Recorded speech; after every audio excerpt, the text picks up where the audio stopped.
ভাই আমাদের ওইদিকে আমাদের গ্রামের এলাকায় যৌতুকের জন্য অনেক দরিদ্র মেয়ের বিয়ে হয় না।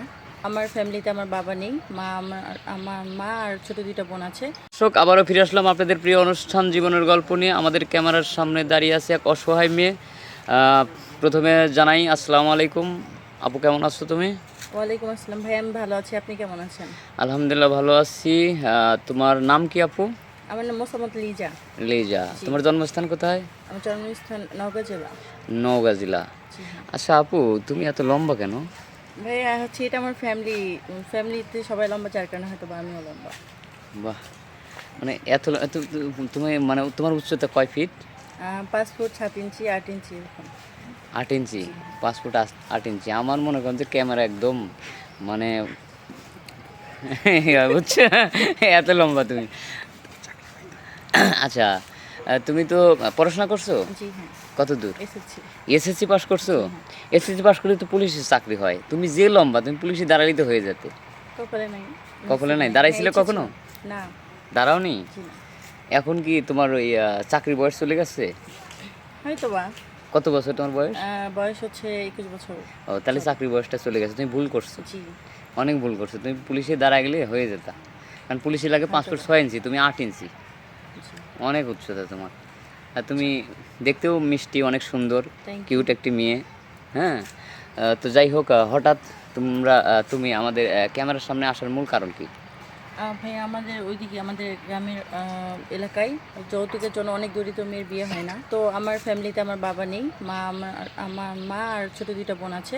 তো যার কারণে আর্থিক সমস্যার কারণে হয়তো বিয়েটি হচ্ছে না, যথেষ্ট পর্যাপ্ত বয়স হওয়ার কারণে। তো এই কারণে ক্যামেরার সামনে আসা, মনের মতো একটা মানুষ খোঁজা, এই আর কি। ও আচ্ছা, তোমার বাবা নেই। জি তোমার না। বাবা যখন মারা যায় তখন তোমার বয়স কত ছিল? আহ, 17 18। 18 ছিল। জি হ্যাঁ। মানে 5 প্রায় বছর চার হয়েছে? চার 5 বছর বছর জি। মারা গেছে। না, 4 বছর। আচ্ছা, তোমাদের জমি জমা নেই? জি না। বাবা কি করতো? বাবা হচ্ছে আগে ঢাকাতে রিক্সা চালাইতো, আরে, আর বাসায় রিক্সা কৃষিকাজ করতো আর কি। রিক্সা চালা তোমাদের 3 ভাই বোনকে মানুষ করতো। কিন্তু এখন বাবা মারা যাওয়ার পরে খুবই দরিদ্রতার মাঝে পড়ে গেছো। জি হ্যাঁ। এখন তোমার মায়ের উপর সব কিছু পড়েছে, তাই তো? জি। তোমার মা মা কি? আমি মাঝে মাঝে টিউশনি করতাম বাড়িতে। তুমি মাঝে মধ্যে টিউশনি জি করতা? হ্যাঁ, এইভাবেই সংসার চলতাম। তোমার মা কি করতো? মা বাসায় থাকতো, আর হচ্ছে আমার দাদুরা আছে, নানা আছে, তার একটু হেল্প করতো, আর আমি টিউশনি করতাম, এইভাবে সংসার চলতো। আচ্ছা, অনেক কষ্টে জীবনযাপন করতেছো, কিন্তু এখন কোনো দিকে না পেয়ে আমাদের ক্যামেরার সামনে আসছো একটা ভালো মনের মানুষ খুঁজতে, এই তো? জি হ্যাঁ, যে বিয়ে করে সংসার করবো।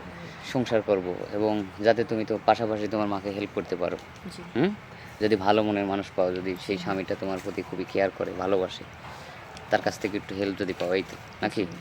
আচ্ছা, তোমার এখন তো আমরা ভিডিওটা পাবলিক করব, পাবলিক করলেই তো তোমাকে চাইবে, সেক্ষেত্রে কি তোমার ফোন নম্বর আছে? না ভাইয়া, আমার কোনো নিজস্ব ফোন নাই। গ্রাম থেকে নতুন আসছি আপনাদের এখানে। ইনশাল্লাহ আল্লাহ যদি তৌফিক দান করে অবশ্যই ফোন কিনবো। ফোন কিনবো, যদি সেরকম ভালো একজন স্বামী পাও, সে জি। যদি কিনে দেয় তাহলে হবে, এই তো? সুপ্রিয় দর্শক, শুনলেন, আমরা আর স্কিপ বাড়াবো না। মেয়েটা খুবই অসহায়, তার বাবা নেই, মায়ের উপরে সংসার চলছে, সেও আর পড়াশোনা করতে পারে নাই। হ্যাঁ। এখন যদি কোনো ভাই, সহৃদয়বান ব্যক্তি, কোনো ভাই যদি তার প্রতি একটু দয়া হয়, মায়া হয়, সাহায্য সহায়তা করতে পারেন, আর যদি কেউ বিয়ে করতে চান তাহলে আমাদের সাথে যোগাযোগ করবেন। স্ক্রিনে আমাদের দেওয়া নম্বর থাকবে, হোয়াটসঅ্যাপ ইমো থাকবে। কেউ অযথা ভিডিও কল দিবেন না। সেই সাথে সবাই সুস্থ থাকবেন, ভালো থাকবেন, সবারই শুভকামনা করি। আল্লাহ হাফেজ।